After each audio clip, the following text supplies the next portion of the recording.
Hi, can you introduce yourself? Hi, I'm Andy. I'm a non-binary Cambodian filmmaker, and I'm currently studying at AFTRS. This is AFTRS here, this is the AFTRS library, and I'm currently doing my master's in directing. How often do you see Asian faces on Australian screens? What do you think of the status of Asian Australian actors on Australian film and TV screens? There are a lot of usual faces that the Australian screen industry tends to show, like Ando, Benjamin Law, Michelle Law, people like Ronnie Cheng, Natalie Tran. It's really good that they exist, and it's great that they've been championing the Asian Australian narrative through the Australian screen. But it does, like as a young Asian Australian filmmaker, there does leave a lot to be desired.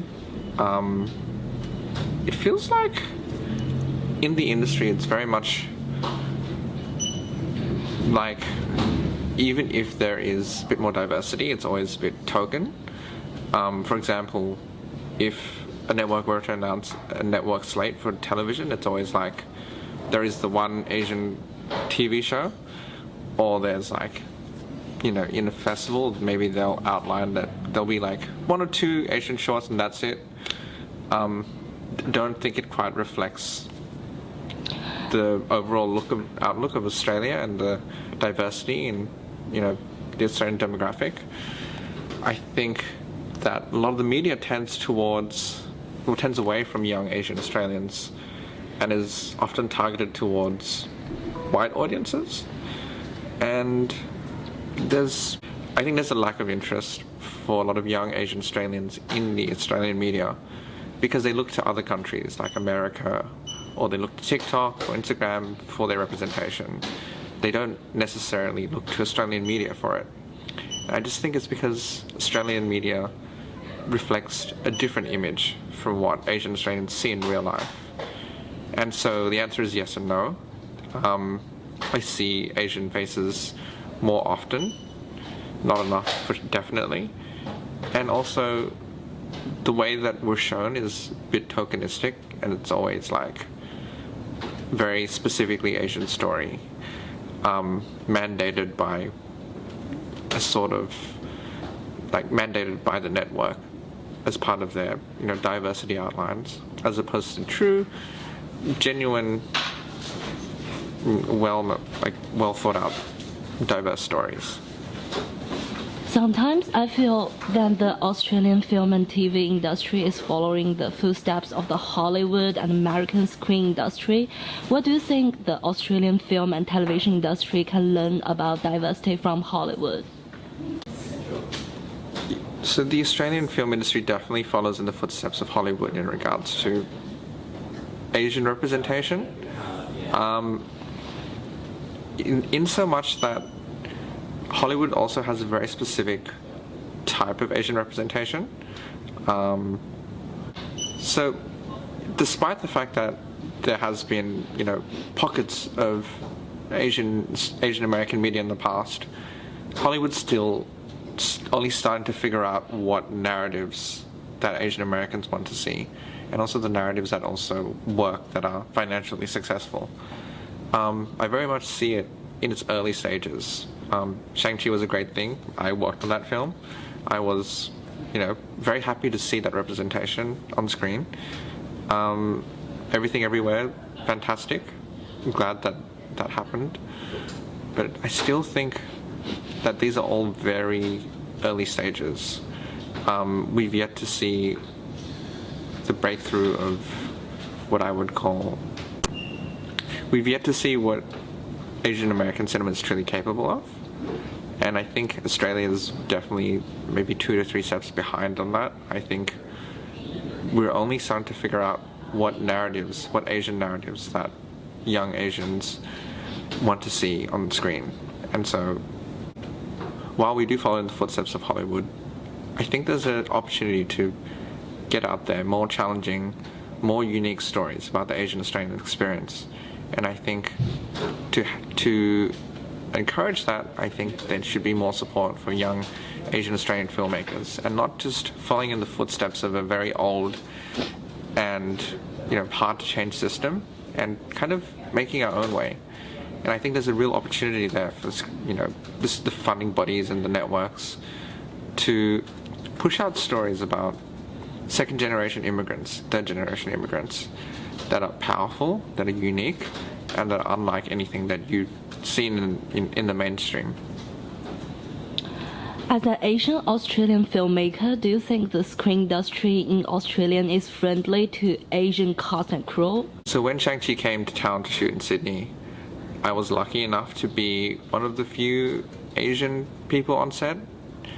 I think it was interesting to be in that situation because despite the fact that it's very much an Asian narrative and a narrative about an Asian immigrant, I didn't really see that many Asian crew members on set, and I don't think that was a fault of Marvel or anything. I think it was more about the amount of crew available and needing to see more Asian Australians enter the screen industry. I think there needs to be more support for that, because I don't think we can wait for the studios to, mandate something where they're like, we need a minimum of like 25% Asian Australians. I think there just needs to be something from the ground up to help elevate a lot of Asian Australian crew members.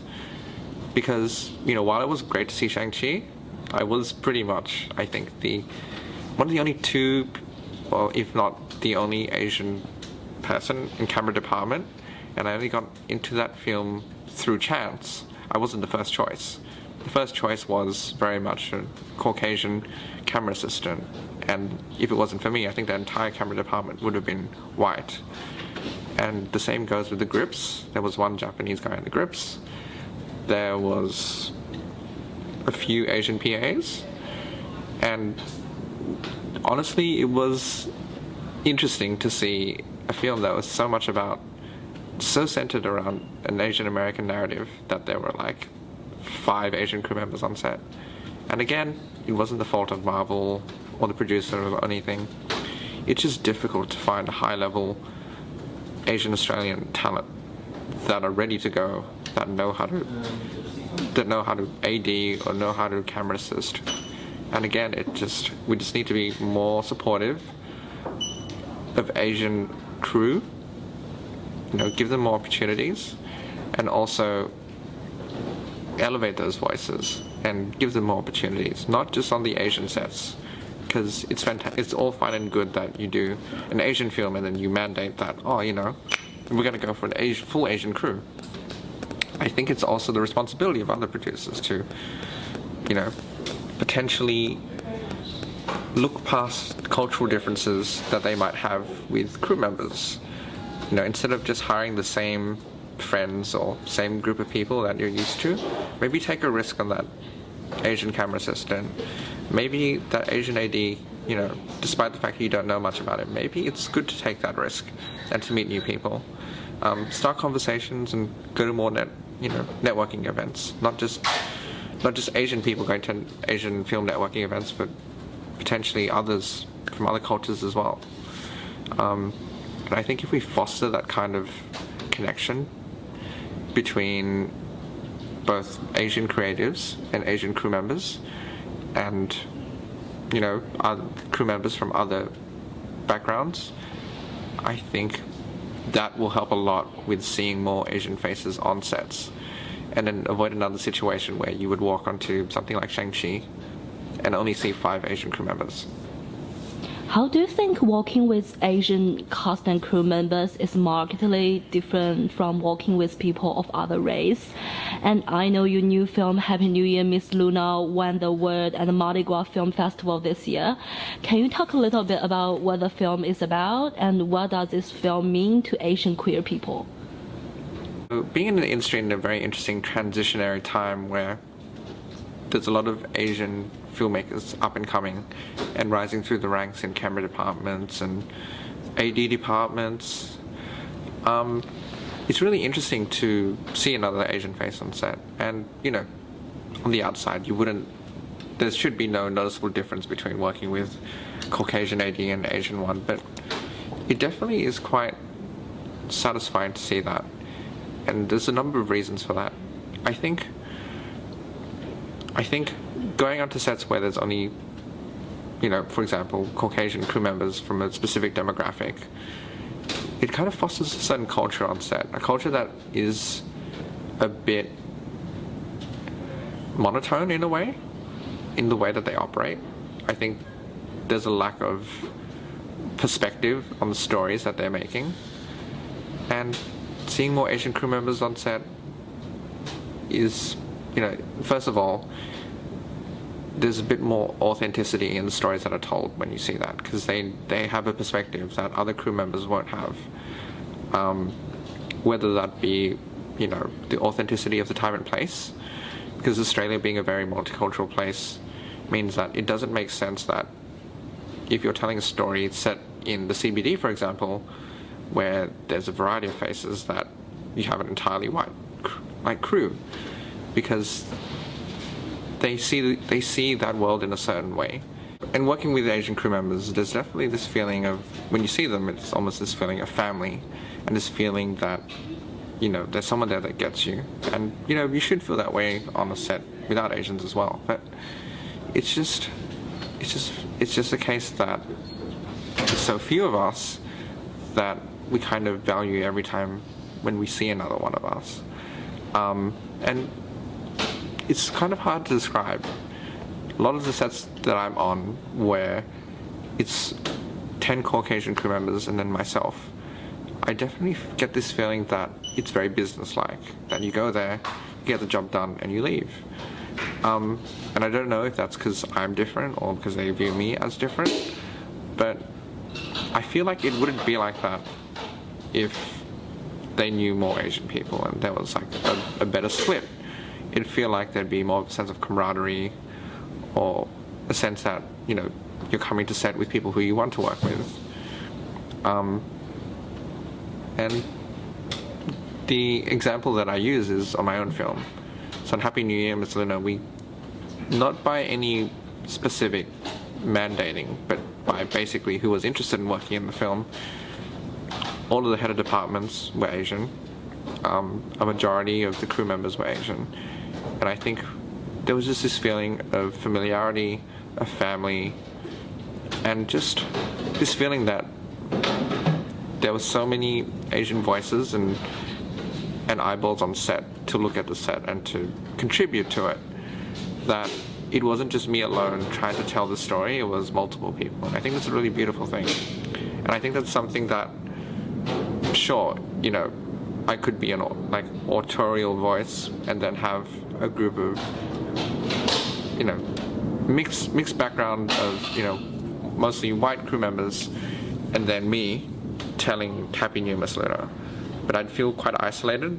I'd feel like the people who were on set were looking at something that they didn't understand or that they were judging, whereas it felt like on Happy New Year, Miss Luna, that a lot of the people on set were watching and they understood the story and they had a deep connection to the story, and that was a very unique and wonderful thing. And honestly, if it could happen more often, then I feel like we'd just see better Asian Australian stories and more of them. And I think this is what audiences, not just Asian audiences, want to see. They want to see stories from different backgrounds that have a perspective that they don't have. People sometimes say there's simply not a talent pool or viewing public for diverse casting and stories. For your experience, how easy is it to cast for your films? Is this casting specifically? Yeah. Okay.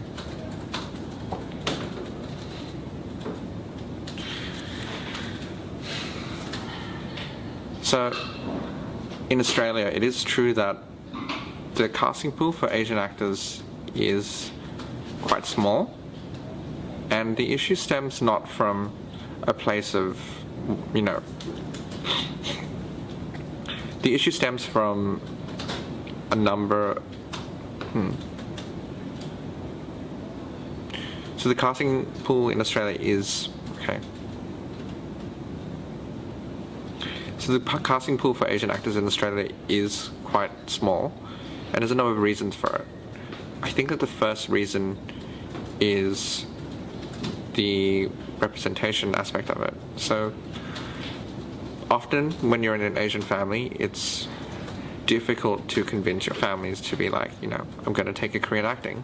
And often a lot of the actors I know have pretty stable day jobs, like they're lawyers or they're psychologists, or they have something that, is helping them from behind. Whereas a lot of Caucasian actors, they have families behind them. There's plenty of financial support for it. And also it's a fairly, you have a good chance in the Australian industry being Caucasian.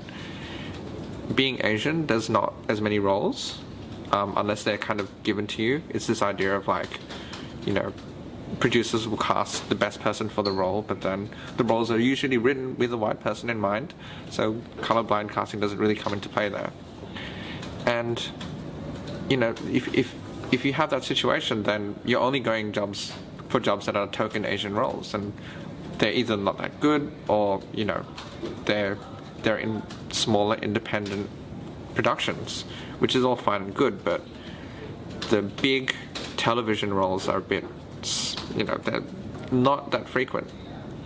And I think the way to improve that is to not see these TV series, just to not see them as like, we just need to have 1 or 2 Asian people.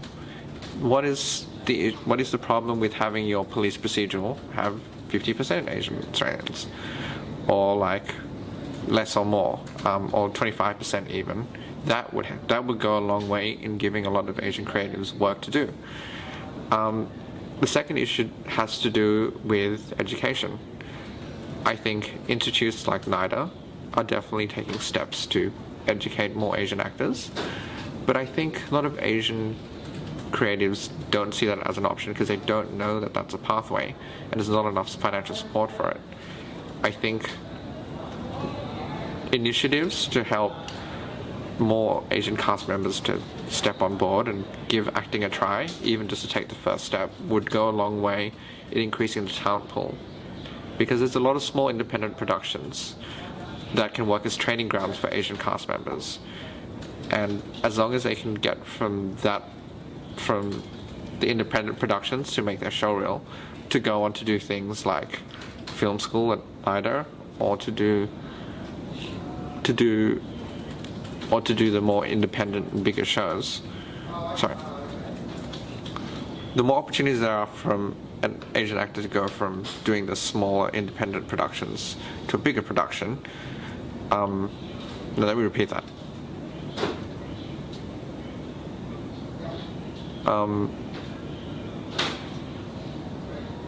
As long as we can give chances for Asian cast members to go from doing shorts to then go to independent productions, then to go to larger scale productions, then if we can see how that pipeline works, then that is a good way of encouraging more Asian talent to come on board, to consider education, to consider going to NIDA, and to consider it as a career choice.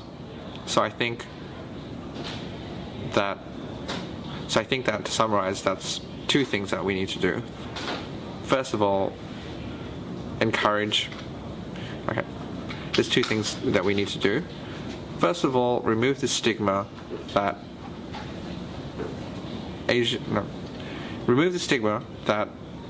acting is not a viable career choice for Asian Australian talent. And second of all, improve the pathways to education for Asian Australian talent. And I think if we can do that, if we can remove the stigma around this idea that for an Asian it's not a viable career choice, then that will go a long way. And to do that, maybe it does mean that we need more Asian Australian centered projects to give them a head start, to give them the roles that they need to do so that they can prove to the bigger production companies that they're viable casting choices for your police procedural, your reality TV shows, or your neighbors type shows. Who are some of the key Asian filmmakers overseas or here that make a difference to how we appreciate diversity in film industry? It's interesting because, in a way, the success of foreign films and the success of more art house Asian filmmakers actually pushes the idea that people want to see Asian films more to the forefront. I think the succession of Bong Joon-ho's Parasite is an exemplar in the fact that it's proof that it's not just Asians that want to see these stories. There's a real interest in stories from Korea, from Japan, from China, and not just stories that are just centered around like a specific Asian narrative, like they're an immigrant family and they're trying to make their way through, the regular Australian or American life. That they're interested in higher concept stories, about stories with deeper subtexts and stories with larger themes. And I think that's where the hunger for Asian content is for the Asian-centered stories that have broader themes and deeper subtexts. And that goes a long way in connecting with those audiences and bringing them to the cinema, bringing Asian, Australian, and American audiences to the cinema. Again, Everything Everywhere just happens to be centered around an Asian family, but the dynamics are so entwined with the Asian American experience that it's hard to separate the two. This idea of existentialism and how it relates to the Asian American experience is such a wonderful insight, and it's such a beautiful thing that happened. More to the point, my own influences, I do have to often look outside of the Asian, Australian, and Asian American film industry to see stories that I think matter to me. For example, the Taiwanese New Wave filmmakers, there's a deep story about like social alienation and trying to there's I have to go to the Taiwanese New Wave to see the stories that I want to see that are about family, that are about social alienation, that are about diaspora. I think those stories connect more to me than sometimes even the Asian Australian productions that are about specifically my experience. And it's just because that there is this desire to see stories that connect to us on a deeper level than just retelling the stories that we know already. So that's why I always look to the Taiwanese New Wave filmmakers like Ho Xiaoshen, Tsai Ming-Liang, because I just connect on them at such a deep level, on such a childlike, this level of looking at those filmmakers and seeing I had that experience as a child. I was in those food courts, I watched those movies, I understand that. And for a lot of Asian Australians, the films of Wong Kar-wai means the world to them, even though it's so far removed from their own experience. It's such a specific emotion that those films communicate to them. And of course, the Japanese filmmakers like Koreeda, Kiyoshi Kurosawa, those filmmakers mean a lot to me because they speak to the experience of childhood and family, and just a lot of themes that you don't see in American films, or if you do see them, they're from a very white and Caucasian perspective that we can't connect to. So, a lot of my taste in cinema is from a deeper desire to see someone like me and to see someone who has a similar experience to me, and not just learning about American families who I can't connect to. What kinds of stories do you want to see in the future, or what kind of story would you like to tell in the future? Okay, so right now, the kind of stories that I'm telling are, because I need to lay the groundwork for what will eventually be a more... Okay, no, it's not like that. In future, my hope is to see a lot of Asian stories that are not just centered simply around the experience of being Asian in a foreign land. I think there are deeper stories and deeper subtexts to explore, but I think to get to that point, we need to lay the ground rules and lay the basics. And I think that's why we're in an interesting transitionary period where things like Shang-Chi, things like Everything Everywhere are only starting to scratch the surface of the complexities of the stories that can be told. Part of what I want to do is to tell stories about my own experience growing up in Cabramatta or being Cambodian. I need to tell those stories because I think we don't have those stories yet, and we can't move forward without telling the basic stories first. And so, in future, maybe in 10 to 15 years' time, I hope that there can be a larger variety of stories that can be told in the industry that deal with being in a family, in an Asian Australian, no. In future, I hope to see more stories that are about the young Asian Australian experience. Not just what it's like being an immigrant, but also how do they interact with the rest of the world? You know, how do they party? What are they like in their teenage years? What are they like in their 20s? What's it like being Asian in the corporate world, for example?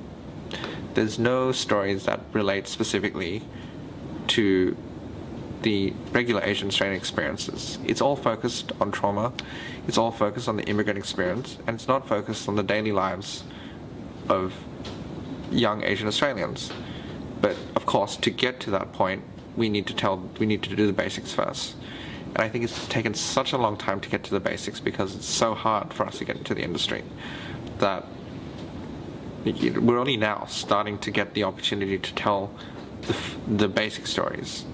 So hopefully, once we get the immigrant stories and the trauma out of our system, we can go on to talking about what it's like growing up in high school as being Asian Australian or being in a totally Asian workplace, for example. And I think those stories will follow once we've gotten the basics out of the way. Have you been discriminated against while working in this industry or on set? There's two layers to this question about discrimination against Asian Australian crew members in the industry.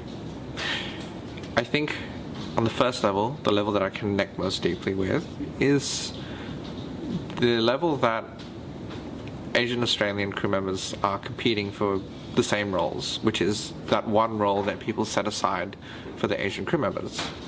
It's almost like when production companies are forced to take on Asian crew roles, it's the one Asian and then the 9 other crew members that they usually hire. It's generally not the case that they'll try to, in general, change. It's just that they now have a quota. And I think because of that, I think it's almost like it's fostered a little bit of a toxic environment where we're all competing for the same roles and the same festival slots and the same, and the same programming slates. And it's a weird, complex situation where it's only a few of us that are getting there, and the rest of us, we're kind of being treated the same way we've always been treated. It's just, like people will always take preference on the crew members who, they grew up with, of course, who they connect with, and, that's fair enough. It just so happens that they happen to be white, and that, producers happen to be white, and I think that just means we get left out of it. And I think it's an unfortunate situation that we can't be more integrated with the Australian film industry in general. And I think on the level that I connect with, I've definitely found it very, very difficult to break into the industry until now. And only through a specific set of circumstances that I'm able to be, on sets like Shang-Chi, on sets like Thor. And again, that's only because I'm lucky and I've had the opportunity through hard work and a lot of investment to do that. On the second level is the discrimination that we usually talk about, which is direct discrimination. Casual comments on set, or even more direct, hopefully rarer occurrences where Asian crew members are specifically targeted.